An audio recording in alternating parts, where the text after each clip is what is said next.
Bismillahirrahmanirrahim. Assalamualaikum warahmatullahi wabarakatuh. Halo sobat semuanya, bagaimana kabar kalian hari ini? Semoga senantiasa sehat walafiat dan dalam lindungan Allah SWT. Pada kesempatan kali ini kita akan belajar materi lanjutan dari transformasi. Setelah kemarin kita belajar tentang rotasi, maka hari ini kita akan belajar tentang dilatasi. Apa itu dilatasi? Maka tujuan pembelajaran hari ini adalah melalui permasalahan kontekstual, siswa mampu menjelaskan transformasi dilatasi dan mampu menyelesaikan masalah yang berkaitan dengan transformasi dilatasi. Sobat semuanya, apa itu dilatasi? Dilatasi itu nama lainnya adalah perubahan ukuran. Contohnya adalah logo, ya, logo Al-Hikmah yang dipasang pada spanduk atau banner menggunakan prinsip dilatasi, yaitu dengan memperbesar objek dari aslinya dengan skala tertentu. Ya, jadi kalau mau memasang banner disesuaikan ukuran berapa, maka gambarnya kita perbesar menyesuaikan dengan ukuran banner yang akan kita pasang. Begitu juga dengan pembuatan film animasi, ya. Pembuatan film animasi itu seringkali menggunakan konsep dilatasi, ya, diperbesar maupun diperkecil. Banyak juga benda-benda yang berkaitan dengan konsep dilatasi, di antaranya adalah mikroskop, teleskop, kemudian kaca pembesar, kamera, dan hal-hal yang sebagainya. Baik, kita akan belajar lebih dalam tentang dilatasi dengan menggunakan bidang datar. Ya, contoh. Di sini ada trapesium siku-siku. Perlu diketahui bahwa dilatasi atau perubahan ukuran itu memiliki dua faktor utama. Yang pertama adalah titik pusat. Di sini di kelas 9 titik pusatnya adalah O, yaitu 0,0, dan faktor skala atau biasa disebut dengan K. Ya, itu. Misalkan di sini trapesium siku-siku A, B, C, D, ya, dengan jarak titik pusat ke A, itu misalkan di sini adalah 1 satuan, 0 ke A 1 satuan, 0 ke B 3 satuan, 0 ke C 2 satuan, 0 ke D 2 satuan, ya. Nah, misalkan trapesium siku-siku ini akan kita lakukan dilatasi dengan faktor skalanya adalah 3. Artinya jarak 0 ke A yang asalnya 1 satuan menjadi 3 kalinya dari 1. Berarti berapa? Jaraknya adalah 3 satuan. Itu. Yang asalnya jaraknya adalah 1, maka bayangannya menjadi jaraknya 3. Itu. Begitu juga dengan titik B. Titik B ke 0,0 jaraknya adalah 3 satuan. Maka setelah kita lakukan dilatasi dengan faktor skala 3, maka 3 kalinya 3 berapa? Yaitu 9. Ya, sehingga jarak 0 ke B aksen menjadi 9 satuan. Sehingga di sini titik B aksennya adalah 9,3. Nah, C yang jaraknya terhadap titik pusat adalah 2, maka faktor skalanya 3, berarti 3 kali 2 adalah 6, ya. Maka jaraknya sekarang menjadi 6. 1, 2, 3, 4, 5, 6. D yang asalnya jaraknya 2, maka 3 kalinya menjadi 6 juga. Itu. Sehingga terbentuklah bidang datar baru dari trapesium siku-siku ini dengan ukuran yang diperbesar. Itu. Kita coba identifikasi titik-titiknya. Titik A yang 1,1 menjadi A aksen 3,3. Ya, ini 3,3. Titik B yang asalnya 3,1 menjadi aksen 9,3. Titik C yang asalnya 2,2 menjadi C aksen 6,6. Dan titik D yang asalnya 1,2 menjadi aksen 3,6. Jadi di sini terlihat bahwa ketika ada titik E nanti misalkan X, Y didilatasikan dengan faktor skala 3, maka menjadi E aksen yaitu 3X, 3Y. Gitu ya. Kenapa 3? Karena faktor skalanya 3. Bagaimana jika faktor skalanya bilangan negatif? Misalkan K-nya sama dengan -2. Maka sobat semuanya, titik 0,0 ke A yang jaraknya 1, maka dia akan mengalami perpanjangan sejauh 2 kalinya, tapi di arah yang berlawanan, karena dia negatif. Kalau tadi positif 3, maka dia akan mengalami perpanjangan sebesar 3 kali, tapi di arah yang sama. Tapi kalau ini arah yang berlawanan, maka bentuknya berada di sini. Ya, ini yang asalnya jaraknya 1 menjadi jaraknya 2, tapi di arah yang berlawanan. Ya, tuh. Kemudian B yang asalnya jaraknya 3, maka 2 kalinya berarti menjadi jaraknya 6 tapi di arah yang berlawanan.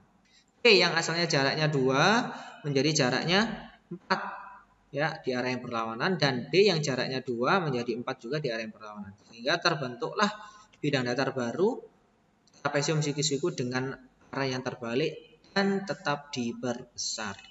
Ya, identifikasi titiknya satu persatu. A1,1 menjadi A aksen min 2, min 2. B 3,1 menjadi B aksen min 6, min 2.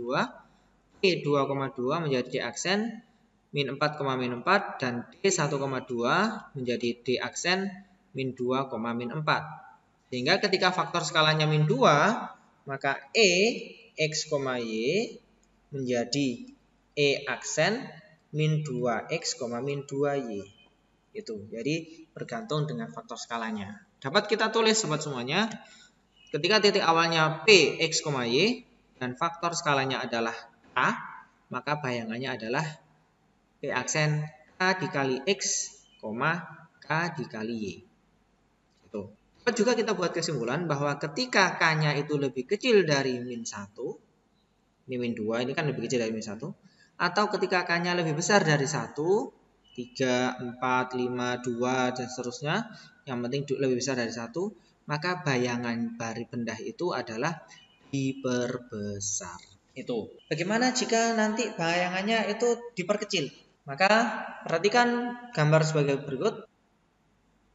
Segitiga siku-siku ABC, siku-siku di A, jarak titik O ke A 4 satuan ya.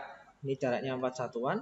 O ke B jaraknya adalah 8 satuan, ini 4, 6, 8. O ke C jaraknya adalah 8 satuan juga. Misalkan kita coba akan menggunakan nilai K sama dengan setengah. Dilatasi dengan pusat 0,0 dan faktor skala setengah. Maka 0 ke A yang jaraknya asalnya 4, maka setengah dari 4 berapa? 2. Maka jaraknya sekarang menjadi 2. Aksen ya. Kemudian B yang asalnya jaraknya adalah 8, maka setengah dari 8 adalah 4. Aksen di sini. Yang sekarang menjadi jaraknya 4. E yang asalnya jaraknya adalah 8 menjadi jaraknya adalah 4, maka 1, 2, 3, 4 berada di sini. Ini C aksen. Itu. Sehingga terbentuklah benda segitiga siku-siku yang baru dengan ukuran diperkecil dari benda aslinya.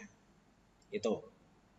Kita coba cek satu persatu titiknya. A 4,4. A di sini 4,4 menjadi A aksen 2,2.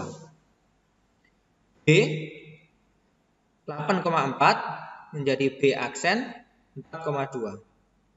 C 4,8 menjadi C aksen 2,4. Dapat kita simpulkan kalau nanti ada titik D X, Y, maka bayangannya D aksen adalah setengah X, setengah Y. Kenapa? Karena nilai K-nya adalah setengah.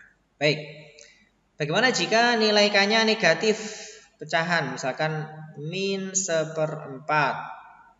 Maka negatif berarti nanti bayangannya berada di arah yang berlawanan di sini. Ini yang asalnya jaraknya adalah 4. 0 ke A jaraknya adalah 4. Maka seperempatnya yaitu jaraknya sekarang menjadi 1 dengan arah yang berlawanan. Itu. 0 ke B jaraknya 8, maka seperempatnya 8 adalah 2. Maka arahnya berlawanan sepanjang 2 ini. Aksen. Dan C yang asalnya jaraknya 8, seperempatnya 8 berapa? 2 juga. Maka di sini titik C aksennya. Sehingga terbentuk segitiga yang terbalik dari benda aslinya dan diperkecil ya. Itu. Kita coba cek satu-satu. Titik A 4,4 sekarang menjadi A aksen min 1, min 1. B 8,4 menjadi min 2, min 1. C 4,8 menjadi C aksen min 1, min 2. Ya, jadi dapat kita simpulkan kalau D X, Y didilatasikan faktor skalanya min 1/4, maka D aksen adalah min 1/4 X, min 1/4 Y. Itu. Jadi rumusnya sama. Ketika ada titik awal X, Y, faktor skalanya K, berapapun K-nya, mau itu positif negatif, maka bayangannya tetap dikalikan dengan nilai K-nya. Kx, Ky. Nah, yang perlu diingat adalah ketika tadi K-nya lebih besar dari 1 atau lebih kecil dari 1, maka bayangannya adalah diperbesar. Ketika K-nya antara min 1 sampai menjelang 1, maka bayangannya adalah diperhitung. Dapat kita tulis kesimpulannya, jika sebuah titik X, Y didilatasi dengan pusat 0,0 dan faktor skala K, maka hasil dilatasinya adalah K dikali X, K dikali. Contoh soalnya.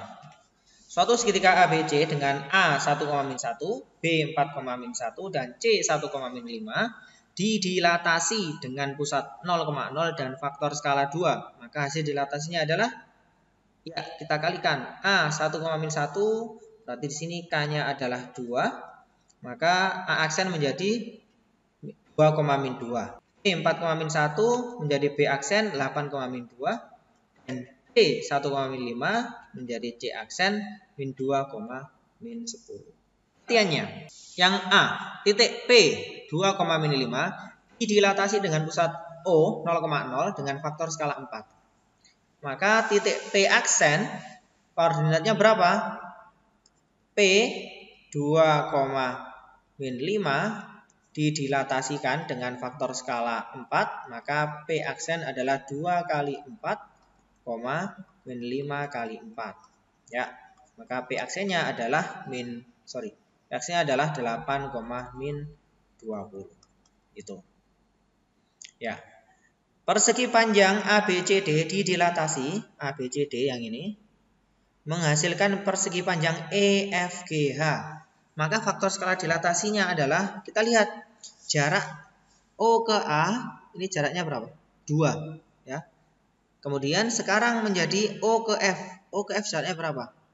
1, 2, 3, 4, 5, 6. Nah, berarti jaraknya yang asalnya 2 menjadi 6. Ya, berarti diapakan? Dikalikan dengan 3, ya. Jadi faktor skalanya adalah 3. Tuh.